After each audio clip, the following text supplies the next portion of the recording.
Next వక్రాసనం. కుడి కాలు మెడ ఎడమ కాలు మోకాల దగ్గర పెట్టుకోవాలి. ఎడమ చేతి యాంకిల్ పట్టుకొని కుడి చేతిని అండబెట్టి మెడని తిప్పించాలి. Twisted out close your ice.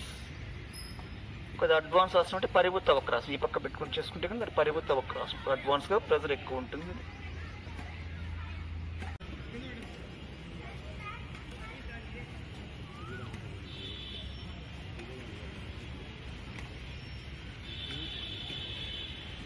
Okay. Next వక్రాసనం. కుడి కాలు మెడ ఎడమ కాలు మోకాల దగ్గర పెట్టుకోవాలి.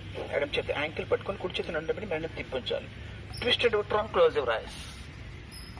కొద్దిగా అడ్వాన్స్ ఆసనం అంటే పరిభూత వక్రాసనం. ఈ పక్క పెట్టుకొని చేసుకుంటే కానీ అది పరిభూత వక్రాసనం. అడ్వాన్స్గా ప్రెజర్ ఎక్కువ ఉంటుంది.